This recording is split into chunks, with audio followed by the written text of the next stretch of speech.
দর্শক, আবহাওয়ার খবর জানাতে পটুয়াখালীর কলাপাড়া থেকে আমাদের সহকর্মী মিলন কর্মকার রাজু যুক্ত হয়েছেন। কারণ এরই মধ্যে বেশ কিছু নিচু এলাকা পানিতে ডুবে গেছে এবং প্রতিটি সমুদ্র বন্দরকে ৩ নম্বর সতর্ক সংকেত দেখাতে বলা হয়েছে।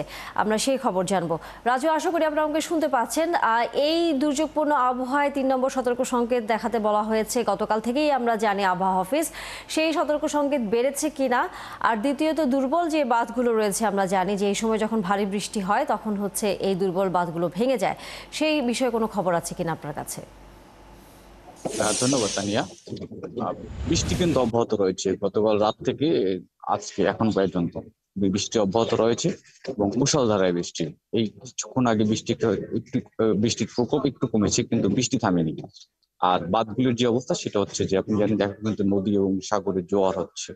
নদী ও সাগরের জোয়ার হলে যে অবস্থা হয়, আমাদের যে দুইটি বেড়িবাঁধ, বইয়েতলা বেড়িবাঁধ এবং চরচান্দপাড়া বেড়িবাঁধ, দুটি বেড়িবাঁধই কিন্তু রিভার সাইড থেকে ধসে পড়েছে।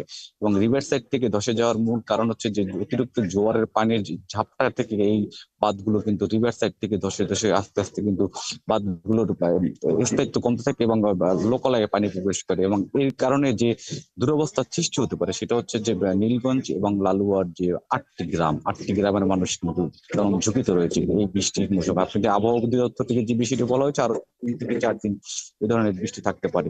এবং এর কারণে যে উপকূলের যে সার্বিক অবস্থা, আর সমুদ্রে যে কিন্তু যে উত্তাল রয়েছে, এই উত্তাল থাকার কারণে আপনি জানেন যে ১১ জন মাছ শিকারের নিষেধাজ্ঞা শেষ হওয়ার পরে কিন্তু আসলে উপকূলীয় জেলারা কিন্তু সমুদ্রে যেতে পারেনি।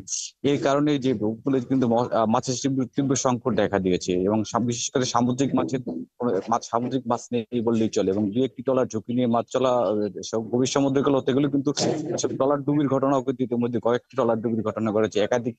একাধিক ডিঙি নৌকা কিন্তু ডুবির ঘটনা ঘটেছে। এবং এখানকার যে মৎস্য অধিদপ্তর কর্মকর্তা আমাদের যে বিষয়টা জানিয়েছেন যে দুর্যোগপূর্ণ আবহাওয়া যদি না কমে না, তাহলে হয়তো সমুদ্রে এই মুহূর্তে আসলে জেলেদের যাওয়াটা ঝুঁকিপূর্ণ।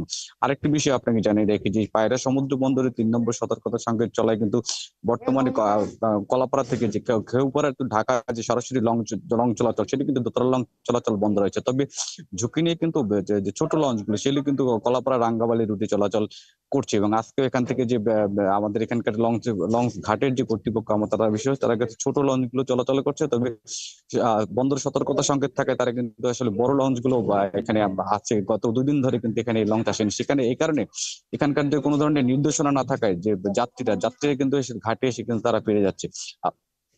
তানিয়া, নিশ্চয়ই আমরা ফিরবো আবারও। পটুয়াখালীর কলাপাড়ায় যে আবহাওয়ার এর মধ্যে খবর আপনি দিচ্ছিলেন, সেই খবর আমরা জানবো।